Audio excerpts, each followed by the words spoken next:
आज बात करेंगे एक्सरसाइज 3.4 के क्वेश्चन नंबर थर्ड और फोर्थ की। जो तीसरा और जो चौथा क्वेश्चन है आज हम सोल्व करेंगे। तो इसके अंदर आपको क्या दिया है, एक्सप्लेन हाउ स्केयर इज। अगर आपके पास एक स्केयर है तो स्केयर की प्रॉपर्टी हम सारी पढ़ चुके हैं। अगर आपके पास एक स्केयर है तो ये बोलता है क्या वो क्वाड्रिलेटरल होगा, पैरेललोग्राम होगा, रोम्बस होगा या रेक्टेंगल होगा। क्या ये सारी चीजें होंगी या इनमें से कोई नहीं होगा, तो ये पूछना चाहता है।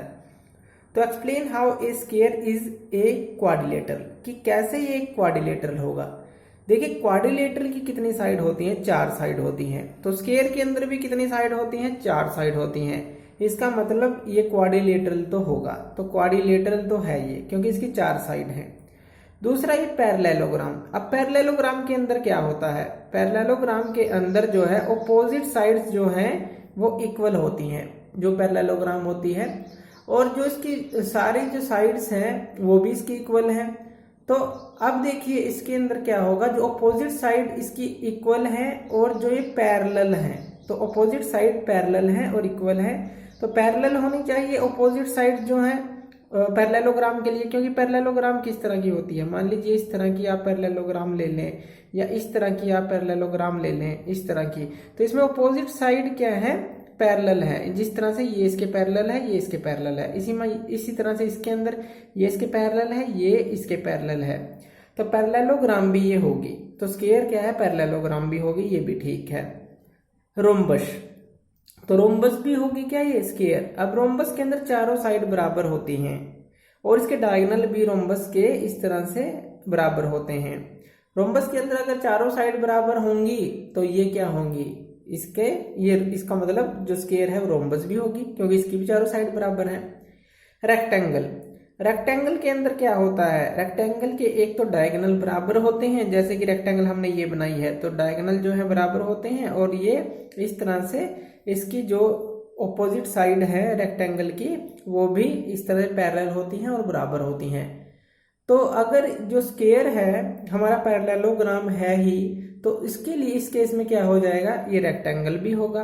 तो रेक्टेंगल भी बिल्कुल सही है। स्केयर क्या हो सकता है, क्वाड्रिलेटरल है, पैरेललोग्राम है, रोम्बस है और रेक्टेंगल है। इसको आप कुछ भी बोल सकते हैं। तो ये सारी चीजों के लिए ये प्रूव करता है कि सारी चीजों, चारों चीजों के लिए ये साबित होता है कि ये ठीक है। क्वेश्चन नंबर 4 की बात कर लेते हैं।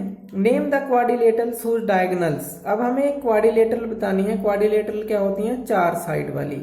तो उस हमें क्वाड्रिलेटरल दी गई है whose diagonals bisect each other. तो कौन सी क्वाड्रिलेटरल होती हैं जिनके जो डायगोनल हैं वो बाइसेक्ट ईच अदर करते हैं। तो पैरेललोग्राम और रोम्बस और स्केयर कुछ भी ले लीजिए, आप रेक्टेंगल ले लीजिए, यानी कि आप स्केयर ले लीजिए उसके भी बाइसेक्ट करेंगे। बाइसेक्ट मतलब आपस में कट करते हैं। स्केयर ले लीजिए, रेक्टेंगल ले लीजिए, रोम्बस ले लीजिए, कुछ भी ले लीजिए, सबके जो हैं बाइसेक्ट करेंगे क्वाड्रिलेटरल के, क्योंकि 4 साइड वाली कोई भी ले लीजिए जो हमने बात की, रोम्बस, स्केयर, रेक्टेंगल, पैरेललोग्राम, कुछ भी ले लीजिए, सबके करेंगे। तो बाइसेक्ट ईच अदर के लिए आप ये चारों ले सकते हैं, पैरेललोग्राम, रोम्बस, रेक्टेंगल और स्केयर ले सकते हैं चारों। तो इसका आंसर होगा ये चारों। उसके बाद are perpendicular bisector of each other. अब परपेंडिकुलर कौन से बाइसेक्ट करते हैं, देखिए परपेंडिकुलर हमारे पास दो ही हमारे पास टर्म है जो बाइसेक्ट करती हैं, एक तो रोम्बस की और एक स्केयर की। अब देखिए जो स्केयर है उसके जो है बिल्कुल ये पूरी साइड, चारों साइड बराबर होंगी, इस तरह से होंगी, चारों साइड बिल्कुल बराबर होंगी। तो इसके जो डायगोनल होंगे ये बिल्कुल जो है यहाँ पे परपेंडिकुलर बाइसेक्ट करते हैं, यानी कि 90 डिग्री पे बाइसेक्ट करते हैं। इसी तरह रोम्बस के अंदर भी ये करेंगे, क्योंकि उसकी भी चारों साइड बराबर होती हैं। तो रोम्बस और स्केयर ये दोनों ऐसी जो हमारे पास क्वाड्रिलेटरल है, 4 साइड वाली हैं, जो बाइसेक्ट करते हैं उनके डायगोनल परपेंडिकुलर। इसी तरह से जिनके डायगोनल इक्वल हों, इक्वल किस किस के होते हैं, एक तो ये हमारी रेक्टेंगल के होते हैं, ये इसके बराबर होता है।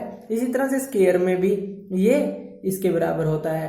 तो क्वाड्रिलेटरल जिसके डायगोनल इक्वल हों वो कौन से होती है, एक तो स्केयर होती है, इसके भी इक्वल होते हैं दोनों डायगोनल, ये इसके बराबर। इसी तरह रेक्टेंगल में भी इक्वल होते हैं दोनों डायगोनल, ये इसके बराबर। तो इसका जो आंसर आएगा वो क्या आएगा, एक तो स्केयर आएगा और एक आएगा रेक्टेंगल। तो दोनों ही आप इसके आंसर दे सकते हैं। तो इस तरह से क्वेश्चन 3rd 4th आप सोल्व कर सकते हैं एक्सरसाइज 3.4 का। तो थैंक यू वीडियो देखने के लिए, और ज्यादा वीडियोस के लिए आप हमारे चैनल ज्ञान लो पे हमें सब्सक्राइब कर सकते हैं। Thank you.